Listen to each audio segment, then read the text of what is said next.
Hi everybody, Gio here, and this is chapter 23 for From a Stranger. Ilio. We lay side by side, staring at the Hawaiian sunrise, golds and ochres and purples with high wisps of crimson. We spent the entire night talking and kissing and cuddling and more talking. And somewhere in there, we even slept. "I love you," I finally whispered, trailing my fingers along his arm. This man, this incredible man, somehow had opened up a part of me that had been lonely and scared and afraid to trust anyone. Noah gets the blame for that one. Danny's eyes shone in the morning light, brimming with tears. I wiped one of his eyes, and my finger came away, wet. "I love you," I whispered again. Danny took my hand and held it on his cheek. "I love you too, babe." I kissed him on the nose. "If we keep this up, you'll never make your flight." Danny. I didn't know what to say. I didn't know what to think. I've never loved anyone like this.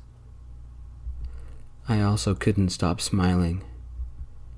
For breakfast, we fed each other strawberries and pineapple and chocolate, and leftover marshmallows and more chocolate, and it was a first. I never had a breakfast date before. But paradise couldn't last forever. We packed everything into the trunk. My flight awaited. "I love you so much," I said, and stepped over to Ilio and wrapped my arms around his neck. "You expect me to leave you?" Ilio sniffed, tears filling his eyes. He ran a finger over the ring on my neck. "I expect you to come back." We drove in silence. Ilio had one hand on the wheel, the other on the parking brake. Picking up his hand, I held it with both my own, next to my heart. The trip to the airport was over too soon. We pulled into short-term parking and walked to the concourse. They were waiting. Billy and Cousin Sal and Mrs. Smith and Grammy and Barney and Johnny and Leilani and Nailani and Shani.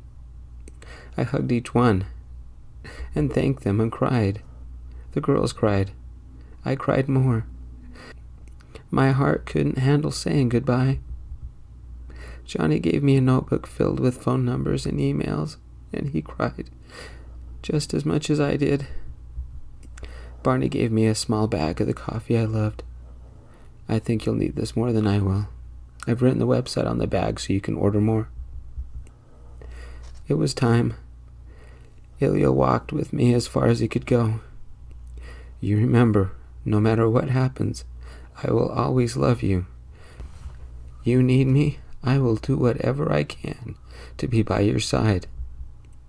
"You saved my life," I said. "You saved me." Ilio sniffed again and made a face as he tried not to cry. "I sent you something. Check your phone." I pulled out my phone, turned it on, and checked messages. It was the latest one.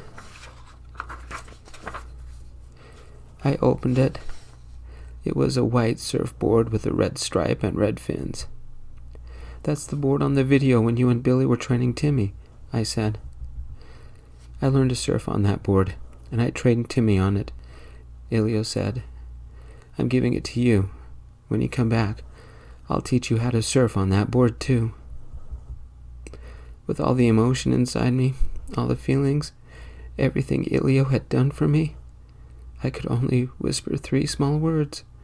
"I love you." "You call me as soon as you get back home. Remember my promise," Ilio said. It was time. We hugged again, and I had to leave. Ilio.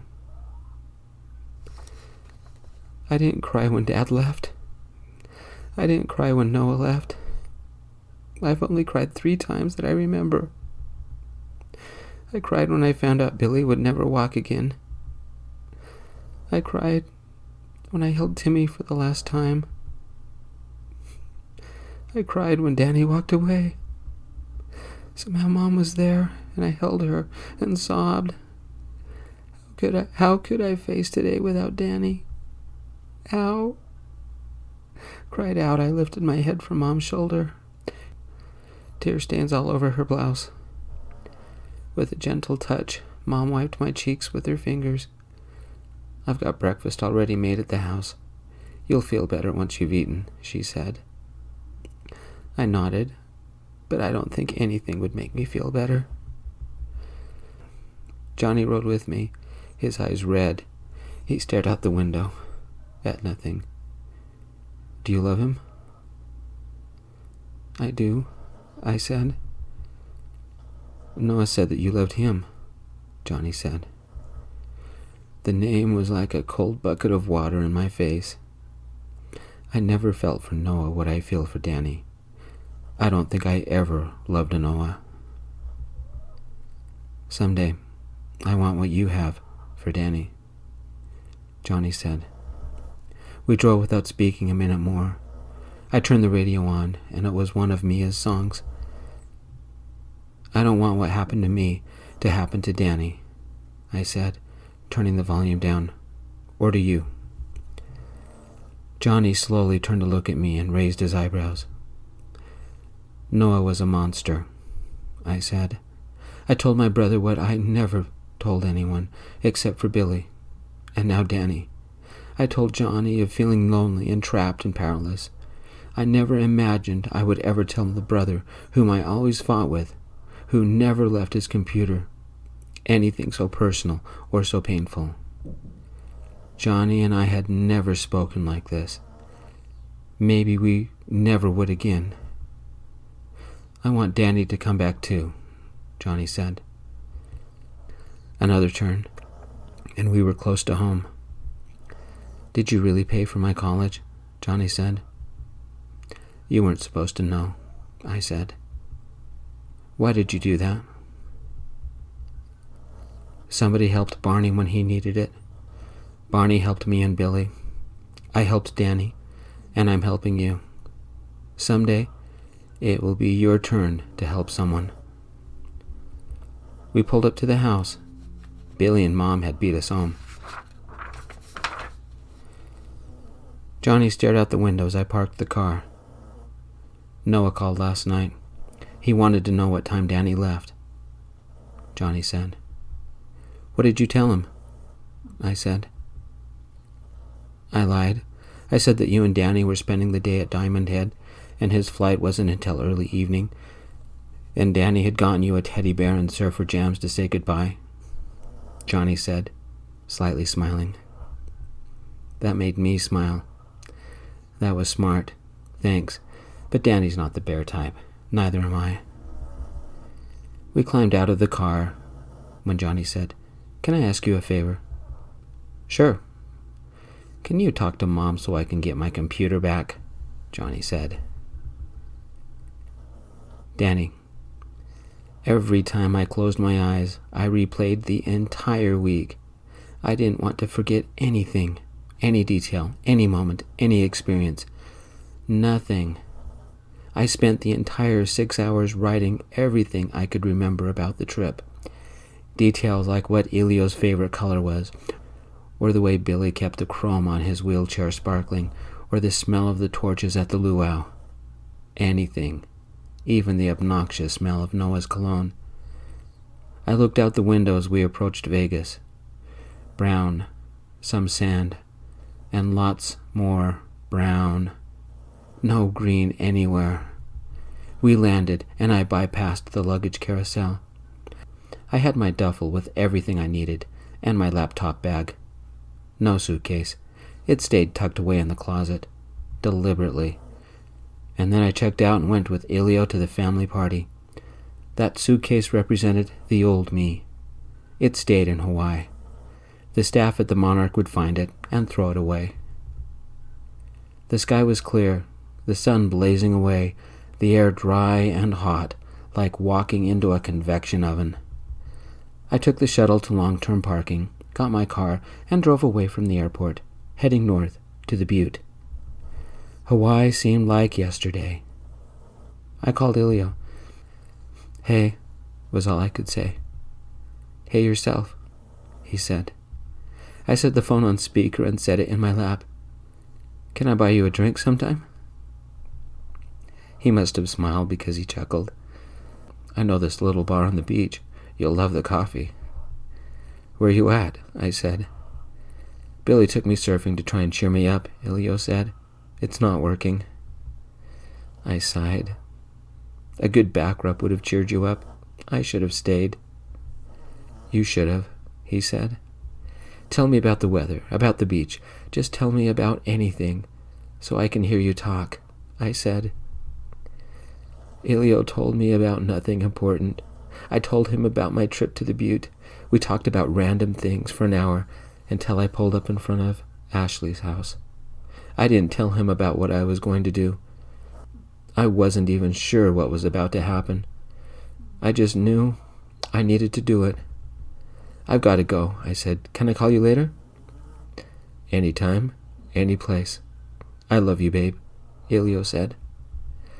"Not as much as I love you, babe.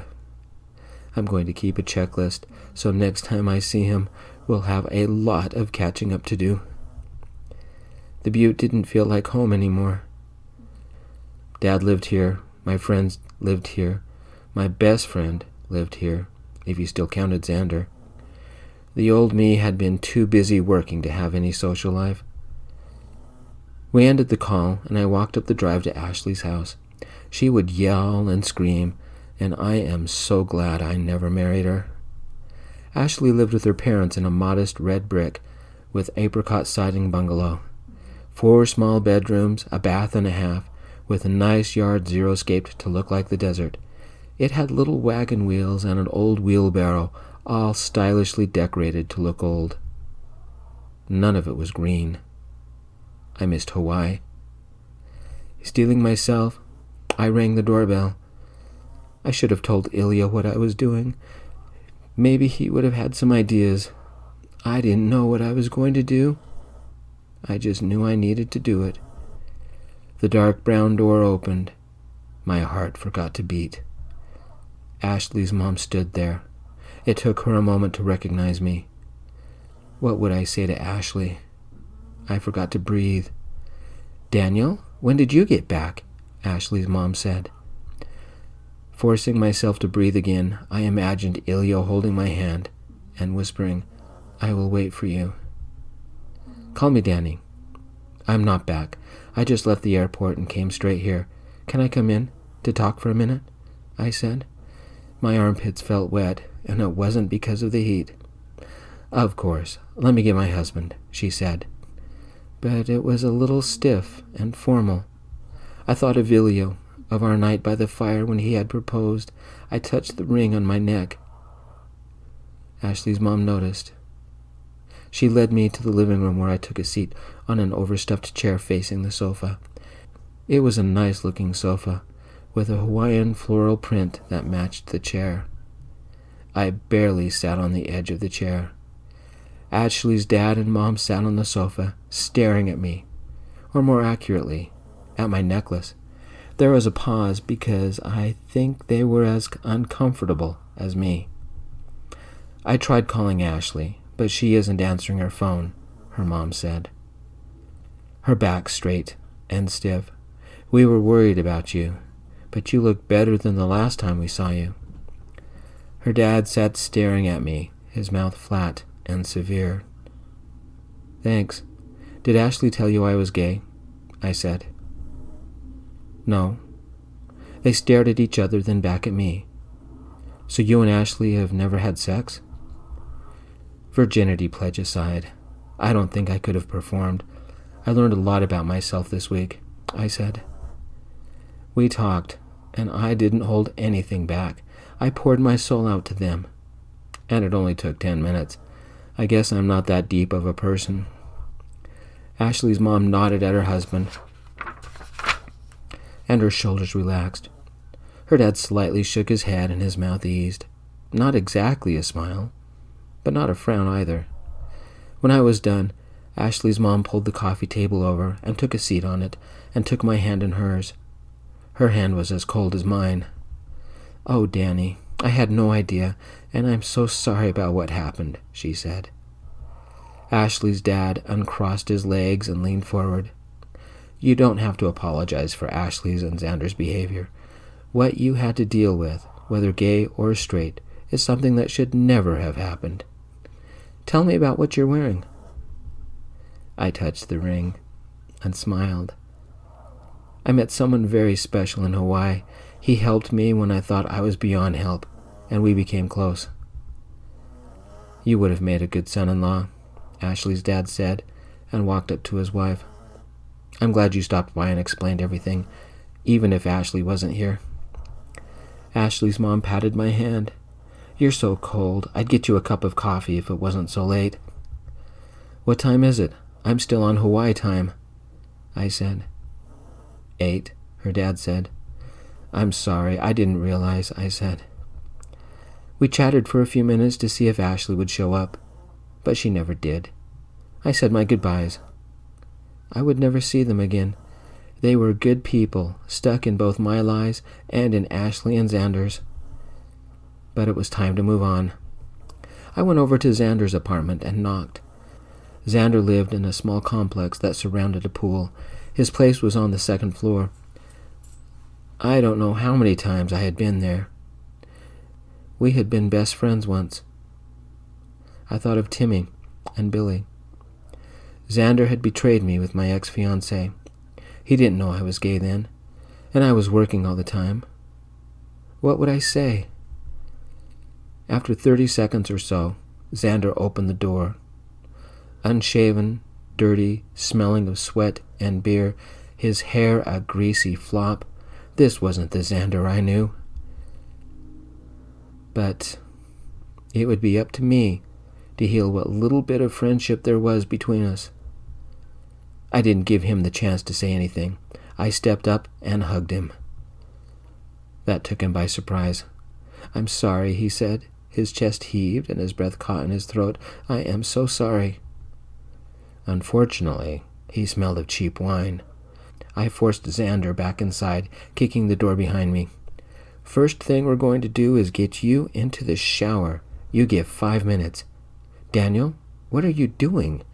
Xander said. About 100 pizza boxes and fast food takeouts were littered in just the rooms I could see. "Call me Danny. Any of this pizza still good? I'm starving." Xander pointed at a box. "I just ordered that one." I walked over and grabbed a slice. "What's the green stuff on it?" "Why are you here?" he said. "Simple," I said, and took a bite. "Bring you back to life. Are you going to get in the shower, or do I have to drag you? I'm in board shorts. Water's no problem." "You aren't mad?" he asked. "Maybe next weekend I'll be. Right now, you don't need an angry gay ex-fiancé. You need a best friend to pull you back together. Now hurry it up. I've got someone I want you to meet." Xander didn't move, so I kicked my sandals off and took off my shirt. "Dragging you, it is." I grabbed his arm and headed back to the bathroom. "I'm going," he said. "You have any garbage bags?" I said. "In the kitchen." A minute later, as soon as the shower sprayed to life, I called Dad. Dad was always quick. 2 rings. "Danny, did you stay in Hawaii? I wouldn't blame you if you did." "Hey, Dad. Guess who's back in Nevada?" "Welcome home," he said. Some sort of soft jazz was playing in the background. "Are you at a restaurant?" I asked. "We are," he said. "Hey, Danny, how's Ilio and everybody?" Tiffany leaned into the picture. "I wish I was back there with them. I was going to come by and see you, but tonight's not a good night," I said. "Give us an hour or so, then stop on by. Where are you at?" Dad asked.